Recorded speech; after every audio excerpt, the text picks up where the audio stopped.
আসসালামু আলাইকুম। আমি ফায়াজ ইয়াসিন ফাহিম। এই মুহূর্তে হাঙ্গেরির ইউনিভার্সিটি অফ প্যানোনিয়াতে এমএসসি ইন মার্কেটিংয়ে অধ্যয়নরত আছি। তো আমাকে অনেকেই কোশ্চেন করেন যে হাঙ্গেরিতে পড়তে যাওয়ার জন্য সিজিপিএ বা লো সিজিপিএ এবং উইদাউট আইএলস এটা মানে অ্যাকসেপ্টেড কিনা বা এবং লং স্টাডি গ্যাপ এটা অ্যাকসেপ্টেড কিনা।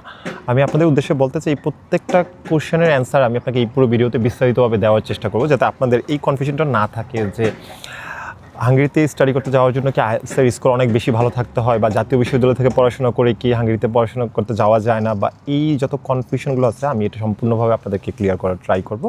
এই ভিডিওটা আমি 3 বা 4টি ভাগে বিভক্ত করে রাখবো, যার প্রত্যেকটা ধাপে ধাপেই থাকবে আপনাদের কনফিউশনগুলো ক্লিয়ার করার প্রত্যেকটা কোশ্চেন।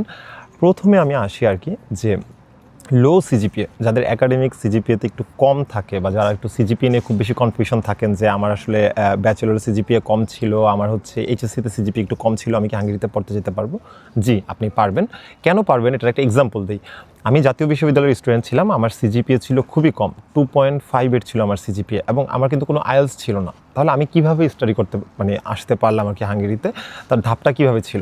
কারণ হাঙ্গেরির কোনো ইউনিভার্সিটি বা সব ইউনিভার্সিটি আপনাকে আইএলসের মানে ম্যান্ডেটরি হিসেবে কখনোই বলবে না। আপনার কিছু কিছু ইউনিভার্সিটি আছে যেগুলোতে আইএলস ম্যান্ডেটরি, এছাড়া অন্য যে ইউনিভার্সিটিগুলো আছে তারা এমওআই অ্যাকসেপ্ট করে। এবং ব্যাচেলরের স্টুডেন্টদের ক্ষেত্রে কি তারা এমওআই কোথায় পাবে? ব্যাচেলরের স্টুডেন্টরা উইদাউট আইএলসে সেই ইউনিভার্সিটিগুলোতে অ্যাপ্লাই করতে পারবে। এর মধ্যে অন্যতম কিছু ইউনিভার্সিটির নাম যদি আমি বলি আর কি, ইউনিভার্সিটি অফ প্যানোনিয়ার কিছু সাবজেক্ট আছে যেখানে ব্যাচেলর এবং মাস্টার্স দুইটা সাবজেক্ট মানে দুইটা মানে প্রোগ্রামের জন্যই আর কি হচ্ছে আপনি উইদাউট আইএলসে আবেদন করতে পারবেন। এবং জন ভন নিউম্যান ইউনিভার্সিটি তাদেরও ব্যাচেলর এবং মাস্টার্সের এই দুই প্রোগ্রামের জন্যই আপনারা হচ্ছে উইদাউট আইএলসে আবেদন করতে পারবেন। তো তার মানে আইএলস আর লো সিজিপিএর যে ব্যাপারটা নিয়ে কনফিউশন থাকে যে সিজিপিএ কম থাকলে আবেদন করতে হবে, সিজিপিএ যদি আপনার 3 পয়েন্ট থাকে, 3.50, 3.38, আমার লাস্ট একটা স্টুডেন্ট আসে যার হচ্ছে 3.38 ছিল। সো আপনারা যারা হাঙ্গেরিতে আবেদন করতে চান, আমার এই ভিডিওর নিচে ডিসক্রিপশনে দেওয়া হচ্ছে আমাদের একটা গ্রুপের লিঙ্ক থাকবে, যেখানে হচ্ছে আমরা সেলফ অ্যাপ্লিকেন্টদেরকে তাদের বিভিন্ন তথ্য দিয়ে সহযোগিতা করে থাকি, এবং আমরা নিজেরাও লাস্ট 2 থেকে 3 বছর ধরে হাঙ্গেরি স্টুডেন্ট নিয়ে কাজ করে যাচ্ছি। সেই অভিজ্ঞতা এবং এক্সপিরিয়েন্স থেকেই আপনাদের কাছে আসলে এই তথ্যগুলো শেয়ার করা, যে আপনারা যারা নিজে আবেদন করতে যাচ্ছেন বা সেলফ অ্যাপ্লাই করবেন তারা আসলে এই পদক্ষেপগুলো গ্রহণ করতে পারেন আর কি। তারপর আসি হচ্ছে লং স্টাডি গ্যাপ। হাঙ্গেরি ইউনিভার্সিটিগুলো স্টাডি গ্যাপ মানে অ্যাকসেপ্ট করে কিনা। ঠিক চলমান যে 2026-এর সেপ্টেম্বর ইনটেকে আমার কিছু স্টুডেন্ট ভিসা পায়, তাদের এইচএসসি ছিল 2022 সালে এবং কারো ছিল 21-এ। 22 এবং 21 এইচএসসি, তার মানে হচ্ছে তাদের 3 থেকে 4 বছর স্টাডি গ্যাপ আছে। তারপরেও তারা কিন্তু হাঙ্গেরিতে আলহামদুলিল্লাহ ভিসা পায়। এবং আমার নিজে, আমি যেহেতু মাস্টার্সে আবেদন করি, আমার ব্যাচেলর ছিল 19-এ, রেজাল্ট পাবলিশড 2020-এ, আমি হাঙ্গেরিতে আসি হচ্ছে 2025 সালে। তার মানে আমার এখানে প্রায় 4-5 বছরের একটা গ্যাপ। সো ওই গ্যাপও কিন্তু কোনো সমস্যা হয়নি যদি আপনি সঠিকভাবে সেটাকে এক্সপ্লেন করতে পারেন। এবং আমার লাস্ট ইনটেকে একজন স্টুডেন্ট যার ভিসা আমি আবেদন করি, তার স্টাডি গ্যাপ ছিল 9 থেকে 10 বছরের। তার ব্যাচেলর কমপ্লিট ছিল 15 সালে এবং সে হাঙ্গেরিতে আসে হচ্ছে 26 ফেব্রুয়ারি ইনটেকের জন্য আর কি। তার মাঝখানে একবার রিজেকশন ছিল, আমরা তার আবার রিসাবমিশন করি, আলহামদুলিল্লাহ তার ভিসা হয়ে যায় মাস্টার্সের জন্য। তাই যাদের স্টাডি গ্যাপ নিয়ে কনফিউশন থাকে, এই ব্যাপারটাতে আপনি ক্লিয়ার হয়ে যেতে পারেন। হাঙ্গেরি ইউনিভার্সিটিগুলো স্টাডি গ্যাপ নিয়ে তেমন কোনো একটা সমস্যা করে না, তো সেই দিক থেকে আপনি আপনার প্রস্তুতি রাখতে পারেন আর কি। তারপর অনেকের হচ্ছে কনফিউশন থাকে যে আইএলস, আমি এই ব্যাপারটা হয়তো প্রথমেই ক্লিয়ার করেছি, আইএলসের কোনো বাধ্যবাধকতা নাই। আমার নিজের কিন্তু আইএলস ছিল না, আমি কখনো আইএলসের এক্সামও দিইনি, এবং আইএলসের এক্সাম সেন্টারগুলো কেমন হয়ে থাকে সেটা সম্পর্কে আমার সঠিক ধারণা নাই, কারণ যেহেতু আমি এক্সাম দিইনি।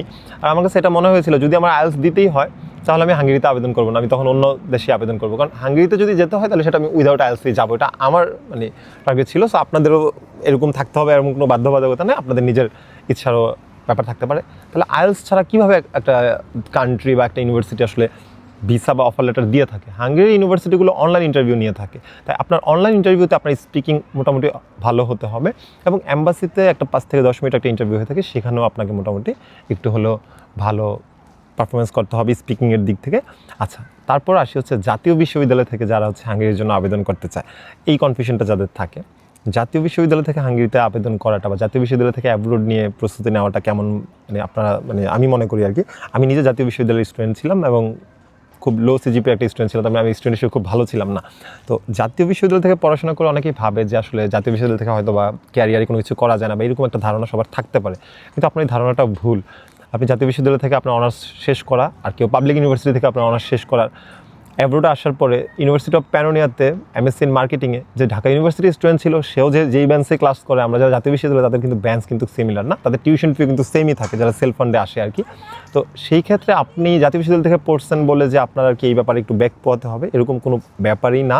তাই এই ব্যাপারটাতে আপনারা একটু টেনশন ফ্রি থাকতে পারেন। জাতীয় বিশ্ববিদ্যালয় থেকে আপনাদের ব্যাচেলর শেষ করার পরে আপনারা হচ্ছে জাতীয় বিশ্ববিদ্যালয় গাজীপুর থেকে আপনাদের অরিজিনাল সার্টিফিকেট এবং ট্রান্সক্রিপ্টটা উত্তোলন করে নেবেন, এবং আপনারা অ্যাব্রোডে যে কান্ট্রিগুলোতে আবেদন করতে চাচ্ছেন এই অরিজিনাল সার্টিফিকেট এবং অরিজিনাল ট্রান্সক্রিপ্টটা অনেক বেশি গুরুত্বপূর্ণ। এই দুটো জিনিস আর কি প্রাক থেকে কালেক্ট করে নেবেন, তাহলে পরবর্তী ধাপগুলো আপনার খুবই খুবই সহজ হবে।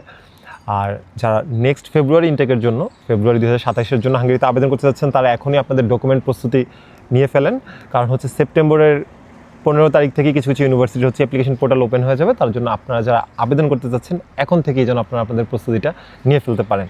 তো আমি আবার পরবর্তী ভিডিওতে অন্য একটা টপিক নিয়ে আপনাদের সাথে কথা বলতে আসবো। এবং হ্যাঁ, ভিডিওর ডিসক্রিপশনে দেওয়া আমাদের হোয়াটসঅ্যাপ গ্রুপে আপনি জয়েন হবেন, যেখানে আমরা সেলফ অ্যাপ্লিকেন্টদেরকে বিভিন্ন তথ্য দিয়ে আর কি সহযোগিতা করি, বা যারা আমাদের মাধ্যমে অ্যাপ্লিকেশন করতে চাচ্ছেন তারা অবশ্যই ডিসক্রিপশনে দেওয়া আমাদের গ্রুপ এবং নাম্বার থেকে আমাদের সাথে যোগাযোগ করতে পারেন আর কি।